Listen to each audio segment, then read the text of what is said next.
La grippe espagnole a fait elle-même plus de victimes que la Première Guerre mondiale. Vous êtes nombreux sur notre page Facebook à vous demander combien de temps peut durer une pandémie, et vous faites souvent référence à ces grandes épidémies qui ont marqué notre histoire. Mais que s'est-il vraiment passé à l'époque? Retour aujourd'hui sur le cas de la grippe espagnole.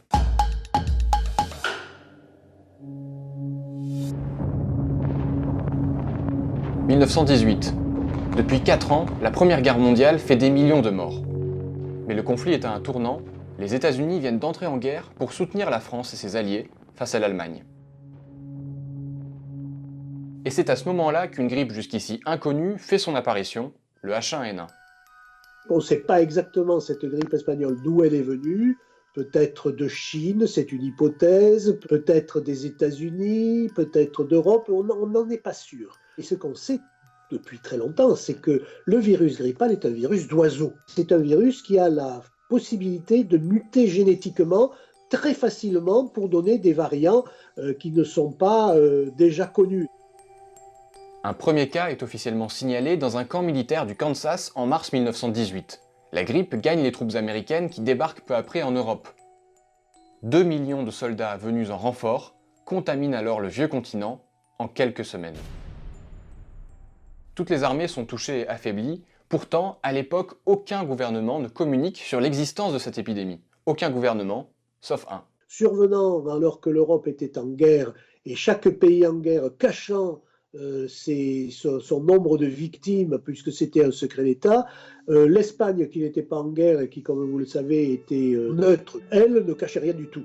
On suivait régulièrement la progression du nombre de cas, et donc on a fini par dire, mais c'est eux qui en ont le plus, donc c'est la grippe espagnole.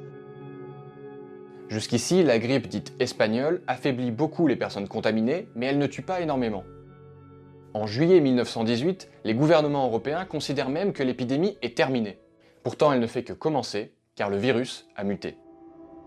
La première vague, qui était très contagieuse, a été assez bénigne. À partir d'octobre 1918, alors ça a été la deuxième vague, et elle a été extrêmement redoutable. Et c'est là qu'elle s'est répandue au monde entier, de l'Extrême-Orient jusqu'à l'Australie.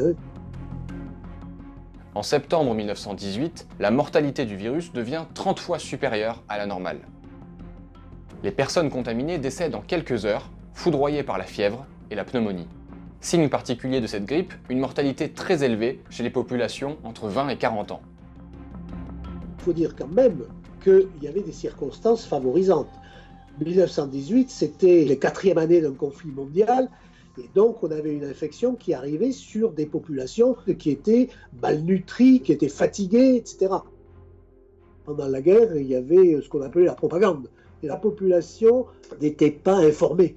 La pandémie est arrivée dans les villes, les unes après les autres. Eh bien, la population ignorait à peu près ce qu'il attendait. Et elle ne savait pas ce qui s'était passé à côté. Paris frémissant criait sa joie, saluait les héros, chantait la victoire, acclamait la paix. Le 11 novembre 1918, l'armistice est signé. Des milliers de personnes descendent dans les rues pour célébrer la victoire. Des rassemblements qui ne font qu'accélérer la propagation de l'épidémie. Il faut attendre plusieurs semaines avant que les gouvernements imposent enfin des quarantaines et confinent les malades. En 1919, l'épidémie finit par reculer grâce à ces mesures. Les populations sont encore sonnées par la Première Guerre mondiale qui vient à peine de s'achever, elles comprennent peu à peu l'ampleur des ravages causés par la grippe espagnole en un temps record. La France compte plus de 400 000 morts, la plupart entre septembre et novembre 1918.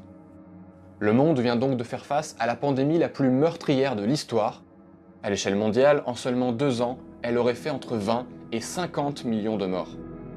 Au moins 2 fois plus que la Première Guerre mondiale. L'hécatombe causée par la grippe espagnole va amener la communauté internationale à créer un comité d'hygiène, l'ancêtre de l'actuelle OMS, l'Organisation mondiale de la santé. L'un de ses objectifs est d'éviter un éventuel retour du virus H1N1 qui est loin d'avoir disparu. H1N1, il existe toujours, on le voit apparaître de temps en temps, mais pas avec cette virulence qu'il a eue au moment de la grippe espagnole.